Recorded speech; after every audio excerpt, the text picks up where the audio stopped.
Bom, pessoal, nessa parte de vídeo, então, primeiramente, né, para quem não me conhece, prazer, meu nome é Gani Reis, sou a fundadora do Momento de Estudar, e nessa sequência de vídeos nós estamos comentando a última prova do Exame de Suficiência da primeira versão de 2022. Se você não assistiu os primeiros vídeos, dependendo do momento que você estiver assistindo, eles estão aqui no canal, podem estar, né? E se eu falo podem, por quê? Porque a gente vai ter meta de curtidas nessa vez. Então, aqui no canal já é uma tradição que eu sempre comento as provas, deixava antes por questões separadas, depois comecei a colocar trechos maiores para poder ajudar e trabalhar no que eu entendo, né, o que eu trabalho com o pessoal dentro do Momento de Estudar, que é o preparatório para o Exame de Suficiência lá comigo.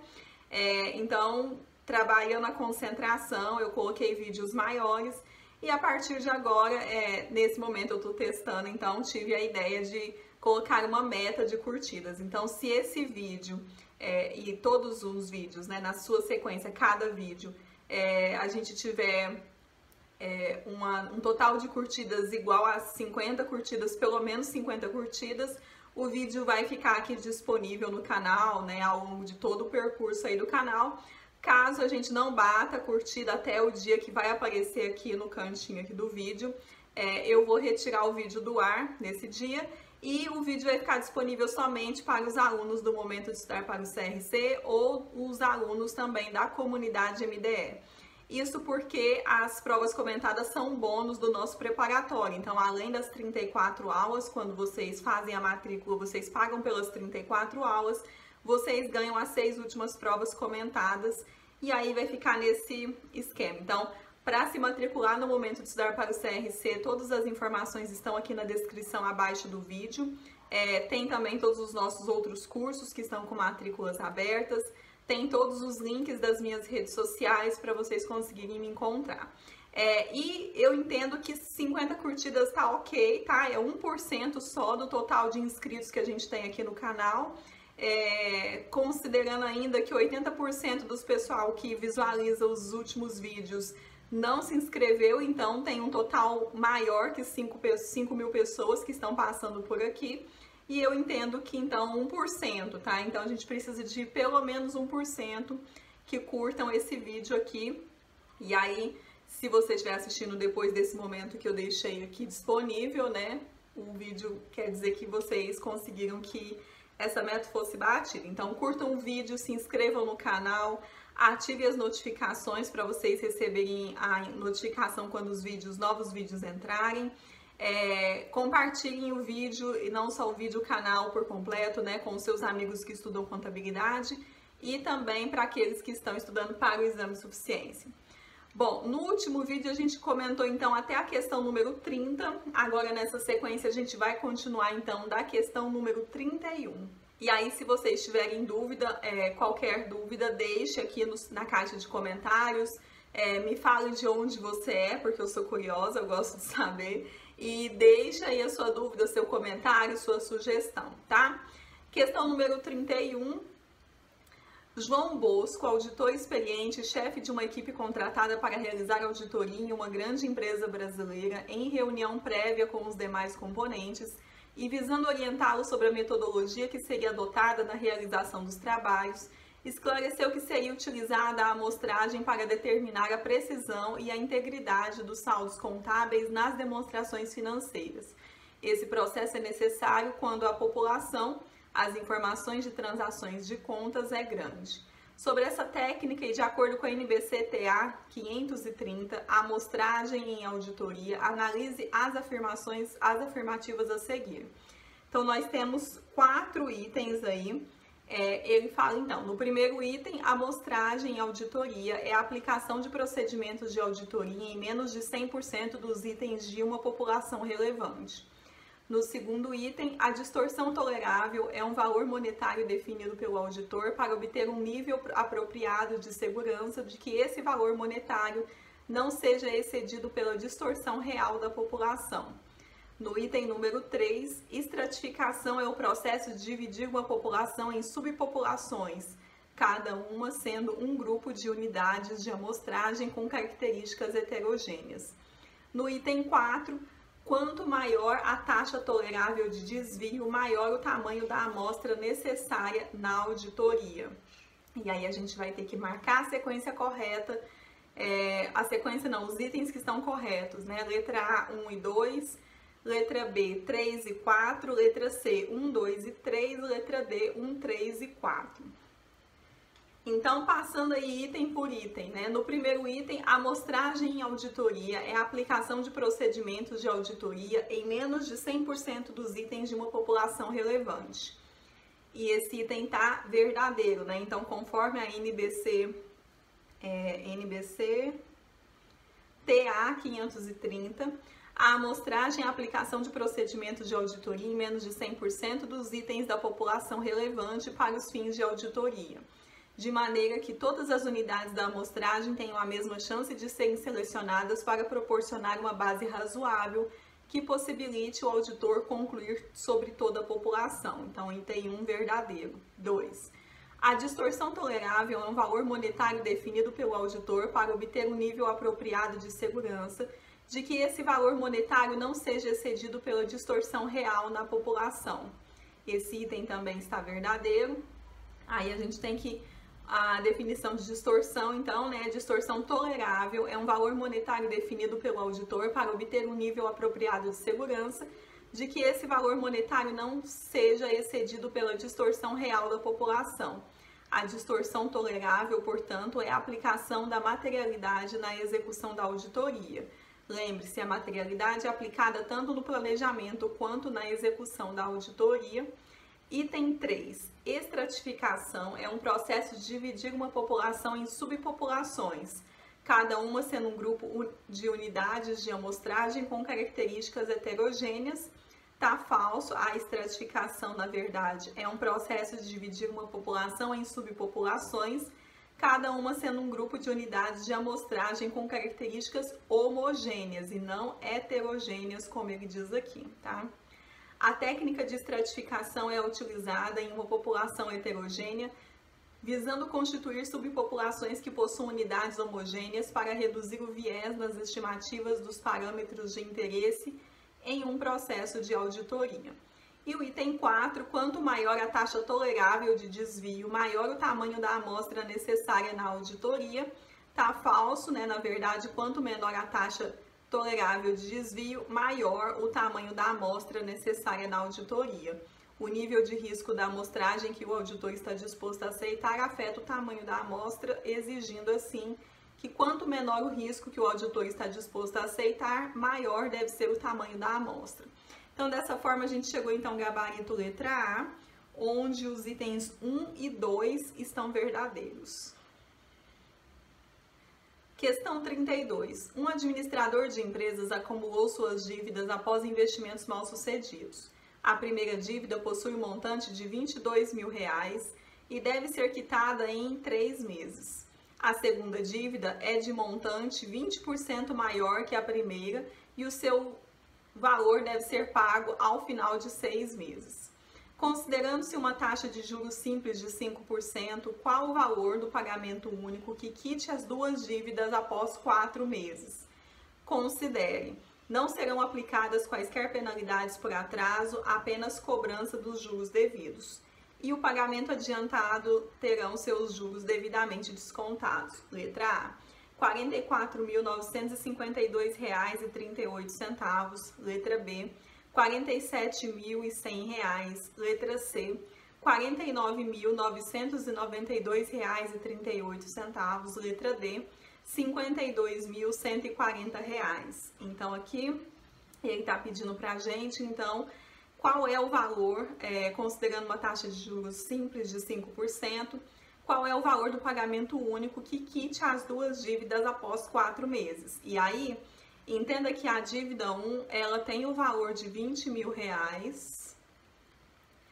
A dívida 2, ela é 20% maior que a dívida número 1. Então, 20% maior que 20 mil. Essa primeira dívida, ela deveria ser paga em 3 meses.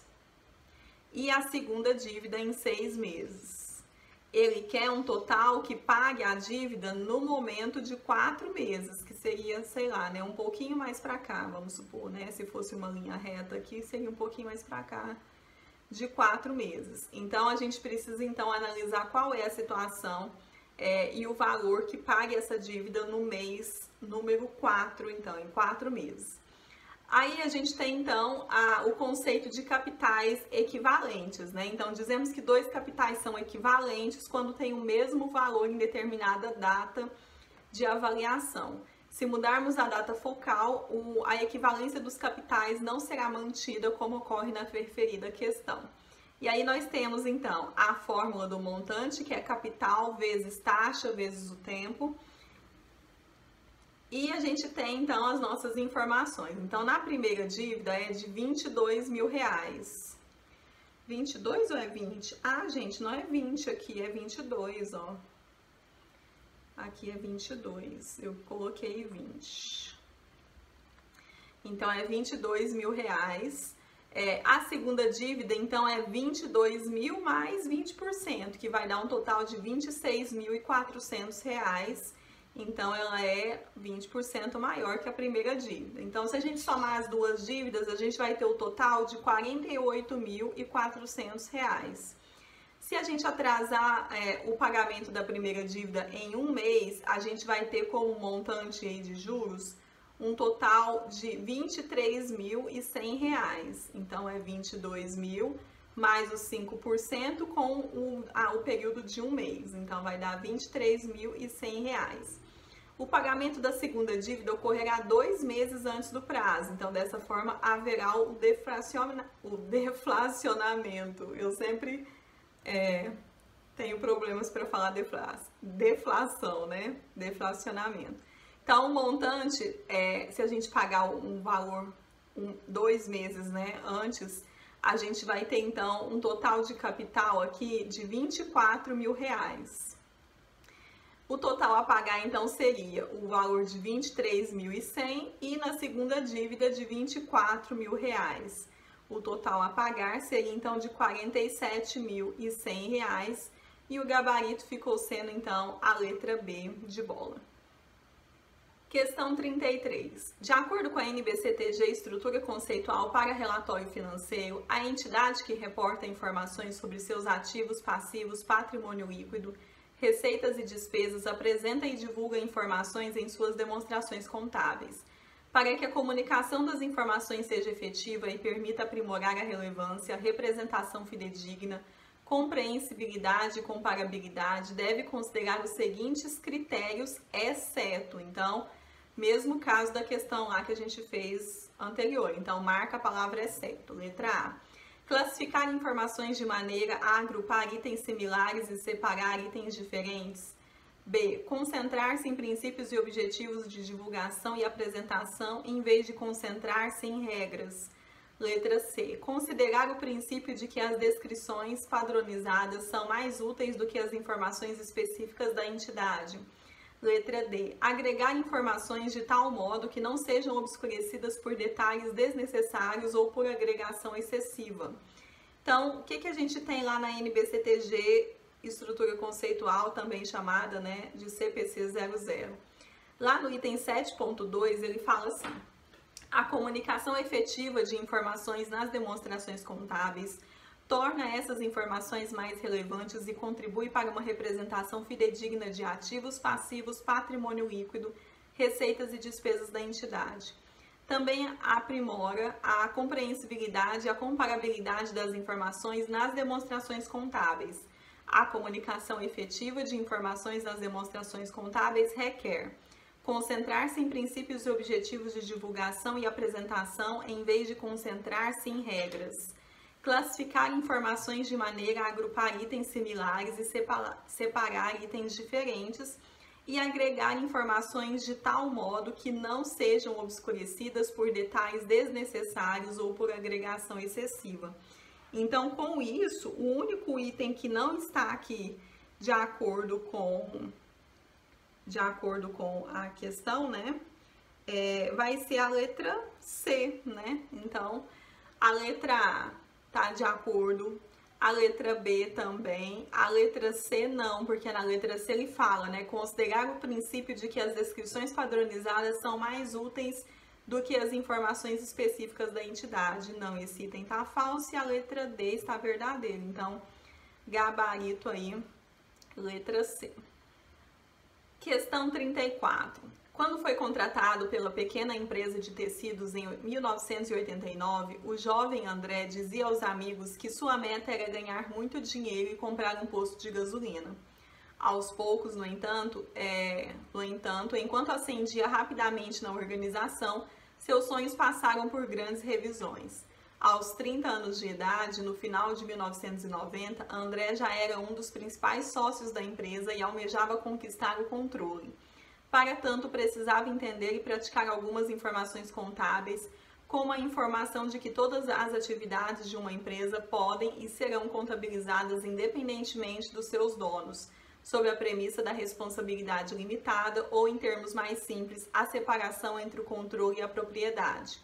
Isso está relacionado, letra A, às convenções, B, o postulado da entidade contábil, C, o princípio da realização da receita, D, o princípio do custo com base no valor.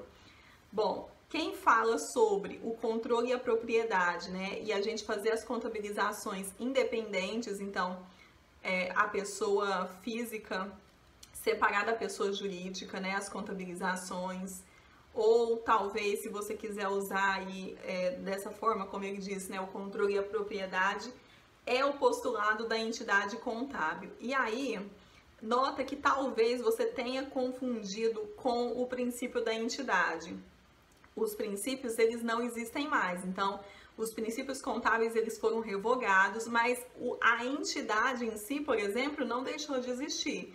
Então, a gente não fala mais princípio da entidade, a gente pode falar sobre postulado da entidade.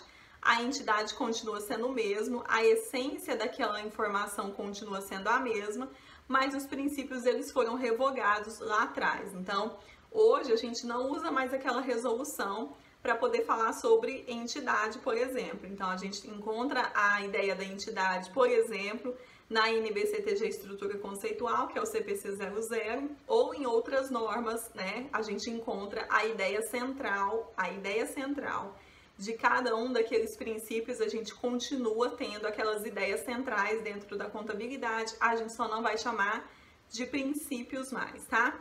Aí eu deixei aqui a resposta que a banca deu para essa questão, tá? Então, eles usaram os livros do Eudícibus Martins e Gelbiclec, também não sei como que se pronuncia, não sei, me contem aí nos comentários. Então, na letra A, onde ele fala as convenções, aliás, aqui tá a ordem tá contrária, né, do que ele comentou. Então, onde ele fala sobre o princípio do custo com base no valor, ele diz que o custo de aquisição de um ativo ou dos insumos necessários para fabricá-lo e colocá-lo em condições de gerar benefícios para a entidade representa a base de valor para a contabilidade, expresso em termos de moeda e poder aquisitivo constante. No outro item, onde ele fala sobre realização da receita, ele diz que a receita é considerada realizada e, portanto, passível de registros pela contabilidade quando produtos ou serviços produzidos ou prestados pela entidade são transferidos para outra entidade ou pessoa física com a anuência destas e mediante pagamentos ou compromissos de pagamentos especificado perante a entidade produtora. No outro item, onde ele fala sobre convenções, que aqui na prova é a letra A, né? Ele diz que as restrições aos princípios, também conhecidos como convenções ou qualificações, representam complementos dos postulados e princípios, no sentido de delimitar conceitos, atribuições e direções a seguir e de sedimentar toda a experiência e bom senso da profissão no trato dos problemas contábeis. Se os princípios norteiam a direção a seguir, e às vezes os vários caminhos paralelos que podem ser empreendidos, as restrições à luz de cada situação nos darão as instruções finais para a escolha do percurso definitivo. As convenções também serão enunciadas, entretanto, tais enunciações serão apenas iniciativas e terão menor peso do que no caso dos princípios. E onde ele fala sobre o postulado, então, da entidade contábil, Ele diz que a contabilidade é mantida para a entidade, os sócios ou cotistas destas e não se confundem para efeito contábil com aquelas. Afirmamos que os sócios ou cotistas para cuja entidade está mantendo registros contábeis não se confundem seus interesses e contabilizações com a entidade. Estamos formalizando a grande abstração contábil. E aí eu deixei aqui, né, a fonte da fonte. A minha fonte foi a resposta do recurso que a banca deu para vocês, candidatos. E a fonte que a banca utilizou para os recursos foi a do livro do Eudícipos do Martins, né? O manual das contabilidades. Aliás, é um manual, né? Eu tenho um manual aqui, o Manual da Contabilidade da Sociedade por Ações, a versão de 2008. Não sei qual é a versão que eu tenho aqui, acho que é a de 2008 também. Depois vou até conferir. Nas páginas 35, 38, 42 e 46, tá? E aí, para quem vai... os alunos, né? Então, não sei se eu comentei aqui no início do vídeo. Esses vídeos, eles fazem parte do bônus no momento de estudar para o CRC. E os alunos, eles vão ter lá na área de bônus deles, na área de provas comentadas, eles vão ter a prova comentada no formato PDF. Esse PDF, se não me engano, tá aqui com 80 páginas, então ficou enorme, como todas as provas, né? Todas as provas, eu sempre lembro do meu TCC, que fica...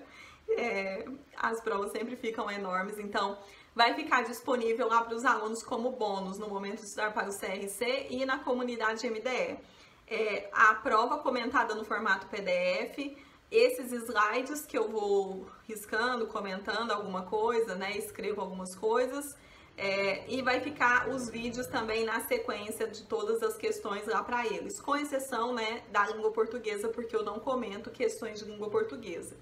Então vai ficar tudo disponível, e para quem não quiser fazer parte do momento de estudar para o CRC, pode adquirir também a prova isolada, então pode adquirir só o e-book dessa prova, que vai ficar com o link aqui abaixo do vídeo, e aí vocês vão comprar um e-book, então vai comprar o PDF com a prova comentada, e ganha os vídeos também, todos na sequência aí das questões, né, das 48 questões que eu comento, vai ficar disponível lá na plataforma para vocês assistirem, tá? Então, se tiverem dúvidas, entrem aí na página, vejam como funciona e qualquer coisa chama aí no WhatsApp, que tem o botão do WhatsApp lá no blog, tá? Próxima questão é a questão 35. Teoricamente, existe uma estrutura ótima de capital que produzirá a máxima riqueza para a empresa. Os gestores obtêm indicadores do mercado e dos investidores quanto ao nível DC, fica bem próximo de um limite. Esses indicadores encontrados no mau desempenho dos índices financeiros, na queda dos ratings das obrigações e no baixo desempenho das ações de um mercado em alta. Torna-se fundamental analisar os seguintes sinais de que indicam quando esse índice está muito abaixo, exceto. Que é o que não faz parte, né, do índice. A relutância dos banqueiros em emprestar dinheiro. B, as ações não acompanham as altas dos preços do mercado. C, outras empresas do mercado do mesmo setor industrial têm índice DC maior. D, os bancos de investimentos sugerem novas formas alternativas de captação à empresa. Bom, essa questão, ela foi anulada, e, portanto, a gente nem vai comentar aqui, porque, na verdade, ela foi comentada porque o conteúdo dela não é exigido no conteúdo programático do edital. Então, a gente não deveria ter essa questão aqui. Essa foi a resposta da banca para os recursos que o pessoal enviou. E essa, então, vai ser a nossa posição aqui. Eu não vou nem comentar a questão, porque se nem caiu, nem está presente no edital, não tem por que a gente aproveitar ela aqui. Então, só vou ler ela para poder... vocês não acharem que eu estou pulando uma questão, né? Mas, na verdade, nos comentários eu vou pular sim. E lá no seu material PDF eu coloquei essa mesma coisa que eu deixei aqui escrito. E a gente não vai comentar ela, tá? Questão 36.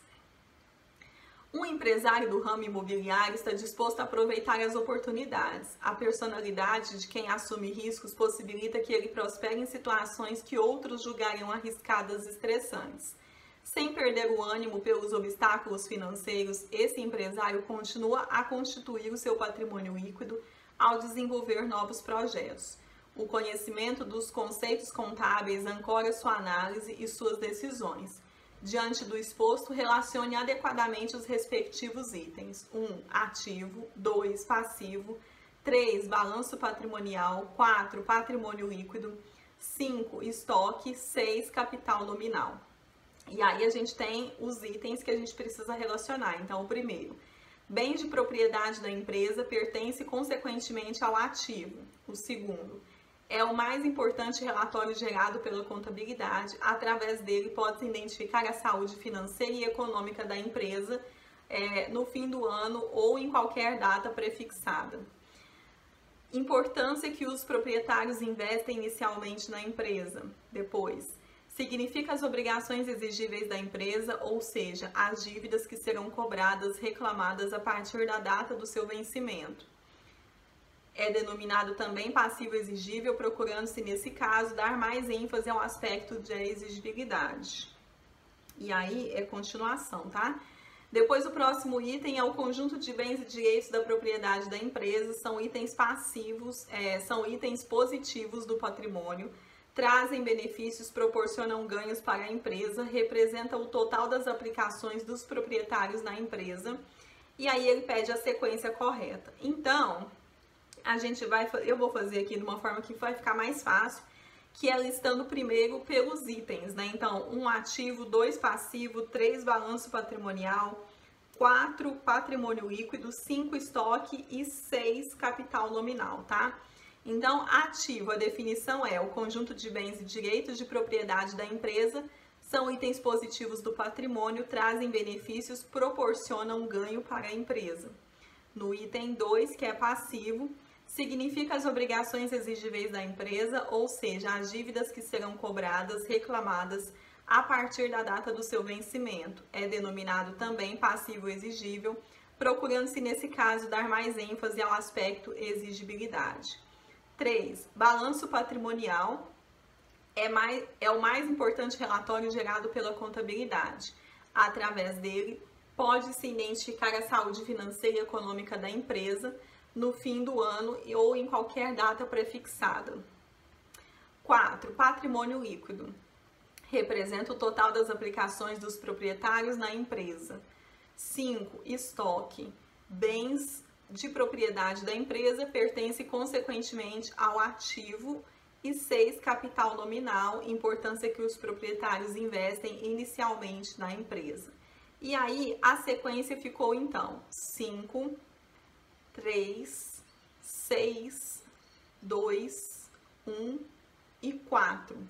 Gabarito letra D de dado. Questão 37. De acordo com a NBC PG 200, o profissional de contabilidade não deve permitir que o conflito de interesses comprometa o julgamento profissional ou comercial. São exemplos de circunstâncias que envolvem o profissional da contabilidade e que podem gerar conflitos de interesse, exceto. Então, marca a palavra exceto aí. Letra A. Transferir parcialmente a execução dos serviços a seu cargo a outro profissional, mantendo sempre a sua responsabilidade técnica. B. Preparar informações financeiras para certos membros da administração, da organização empreendedora, do profissional de contabilidade, que estão tentando realizar a compra do controle acionário. C. Desenvolver uma atividade profissional para cada uma das partes em uma sociedade, em que ambas as partes empregam um profissional da contabilidade para auxiliá-los a dissolver a sociedade. D. Servir em cargo de administração ou de governança para duas organizações empregadoras e obter informações confidenciais de uma organização que podem ser usadas pelo profissional da contabilidade em benefício ou detrimento de outra organização. E aí, o que a NBC PG 200 fala pra gente sobre conflito de interesses, né? Então, lá no item R210.4, ela fala que o profissional da contabilidade não deve permitir que o conflito de interesses comprometa o julgamento profissional ou comercial. E aí ela fala depois, no item 210.4.4A1, ela cita aí exemplos de circunstâncias que podem gerar conflitos de interesses, e incluem. Aí eu vou ler, mas eu vou ler aqui pelo iPad porque ficou muito pequenininho, muito apertado aqui, eu vou confundir, tá? Então, ela fala aí: servir de cargo de administração ou de governança para duas organizações empregadoras e obter informações confidenciais de uma organização que podem ser usadas pelos profissionais da contabilidade em benefício ou detrimento de outra organização. Depois, o próximo item: desenvolver uma atividade profissional para cada uma das duas partes em uma sociedade em que ambas as partes empregam o profissional de contabilidade para auxiliá-las a dissolver a sociedade. Item 3. Preparar informações financeiras para certos membros da administração da organização empregadora do profissional da contabilidade que estão tentando realizar a compra do controle acionário. O próximo, ser responsável pela seleção do fornecedor para a organização empregadora, quando o familiar imediato do profissional da contabilidade pode se beneficiar financeiramente com a transação. E por último, servir na qualidade de membro da governança em organização empregadora que está aprovando certos investimentos para a empresa na qual um desses investimentos aumentará o valor de carteira de investimento do profissional da contabilidade ou de familiar imediato. E aí, com isso, a gente vai ter então que o item que não faz parte, não vai gerar conflito de interesse aqui pra gente é a alternativa A. Então, esse é o gabarito, onde ele fala transferir parcialmente a execução dos serviços a seu cargo a outro profissional, mantendo sempre como sua a responsabilidade técnica. E, na verdade, esse item é do Código de Ética Profissional do Contador, onde ele fala lá que o contador pode, aí o contador pode fazer isso, não vai gerar conflito de interesse. Então, ele pode transferir parcialmente a execução do seu serviço para outro profissional, mantendo sempre como sua responsabilidade técnica. Então, o gabarito aqui da questão é a letra A. Questão 38. O contador EC tem em sua carteira de clientes uma empresa que está prestes a solicitar vultuoso financiamento bancário a fim de expandir o seu parque fabril. O diretor da empresa comparece ao escritório contábil e explica que a aprovação do crédito depende da demonstração de indicadores de liquidez e rentabilidade favoráveis e, diante disso, solicita à EC que reclassifique valores constantes na conta, despesas pagas antecipadamente, para o subgrupo de outros créditos, além de deixar de reconhecer as depreciações e variações cambiais passivas como despesas do período, o que fará que os índices da empresa melhorem significativamente. De acordo com a NBC PG 100, cumprimento do Código dos Princípios Fundamentais e da Estrutura Conceitual, ao acatar o pedido do diretor da empresa, o EC violará diretamente o seguinte princípio fundamental da ética: letra A, integridade; B, objetividade; C, confidencialidade; D, comportamento profissional. E aí, o item da NBC PG 100, que vai falar pra gente alguma coisa a respeito, é o da integridade. Ele está na subseção 111. No item R111.1, ele diz que o profissional da contabilidade deve cumprir com o princípio da integridade, que requer que ele seja direto e honesto em todos os relacionamentos profissionais e comerciais. No item 111.1A1, integridade implica negociação justa e veracidade. E no item R111.2, o profissional da contabilidade não deve, de forma consciente, estar associado com relatórios, declarações, comunicações e outras informações nas quais ele acredita que as informações contenham declaração significativamente falsa ou enganosa, contenham declarações ou informações fornecidas de maneira leviana, ou omitam ou ocultem informações necessárias em caso em que essa omissão ou ocultação seria enganosa. Então, e aqui eu coloquei grifo nosso, mas na verdade nem tem grifo, né? Eu não sei de onde eu tirei esse grifo, não. Não fiz nenhum grifo, então vou até arriscar aqui. E aí o gabarito, então, ficou sendo a letra A. Então, na letra A, ele fala sobre integridade, né? Então, gabarito A. Questão 39. O contador Saturno é sócio proprietário do escritório de contabilidade localizado na cidade de Nebulosa, sendo especializado na prestação de serviços a entidades sem fins lucrativos que sobrevivem de repasses do poder público. Certo dia recebe um convite para prestar um serviço relativo ao planejamento tributário de uma grande rede de lojas comerciais que se instalará em Nebulosa dentro de 2 semanas. No entanto, Saturno está ciente de que não tem conhecimento sobre o tema, uma vez que no terceiro setor as entidades estão sujeitas a pouquíssimas obrigações tributárias e sabe-se que não conseguirá se capacitar até o início das atividades da loja em questão. Diante da situação descrita e tendo em vista a NBC PG 01, Código de Ética Profissional do Contador, assinale a afirmativa que representa a conduta correta de Saturno. Então, nós temos aí, letra A. Saturno poderá aceitar o serviço desde que omita do contratante o fato de que não possui conhecimentos suficientes para prestar um serviço adequado? B. Saturno deve ter de Saturno tem o dever de recusar o convite em questão, uma vez que não está capacitado no tema objeto do serviço, nem conseguirá capacitar-se em tempo hábil. C. Desde que se obrigue contratualmente a adquirir o conhecimento necessário até o início das operações da empresa contratante, Saturno poderá aceitar o serviço em questão. D. Desde que deixe claro ao contratante que não tem o conhecimento suficiente para o serviço contratado e que, diante disso, cobrará a remuneração reduzida, Saturno poderá aceitar o serviço. Então, o gabarito ficou sendo a letra B de bola. Onde a gente tem aqui no Código de Ética, que é no Código de Ética Profissional do Contador, na NBC PG 01.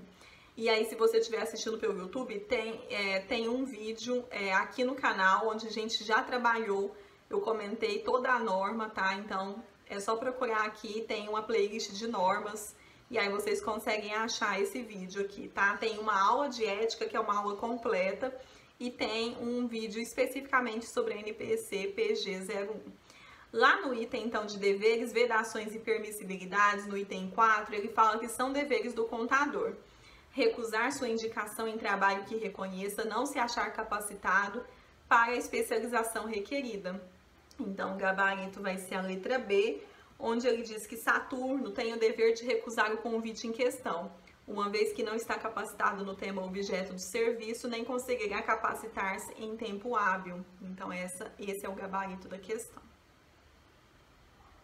Questão 40. Para se destacar no mercado de trabalho e atender às diversas demandas que lhe são apresentadas, faz-se necessário que o profissional da área contábil atualize constantemente os seus conhecimentos.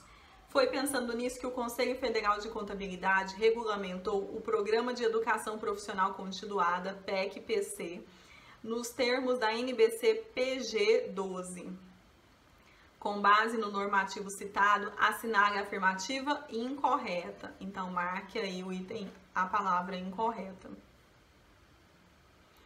Letra A. Incumbe aos Conselhos Regionais de Contabilidade a responsabilidade de promover e incentivar a implementação de atividades de capacitação de acordo com a NBC PG 12.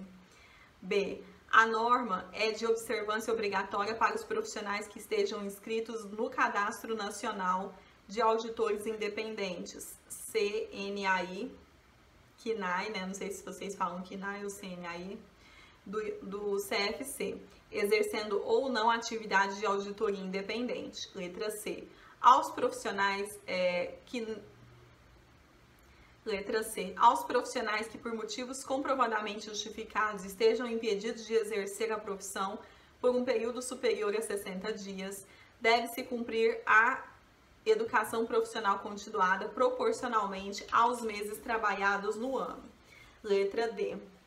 O programa não é de observância obrigatória para os peritos que estejam inscritos no Cadastro Nacional de Peritos Contábeis do Conselho Federal de Contabilidade, uma vez que tais profissionais observam normas próprias de educação continuada. Bom, essa norma eu até não comentei ela ainda aqui no canal e eu quero trazer ela nos próximos vídeos, tá? Então, vamos analisar aí item por item, tá? Então, a letra A. Incumbe aos conselhos regionais de contabilidade a responsabilidade de promover e incentivar a implementação de atividades de capacitação de acordo com a NBC-PG 12.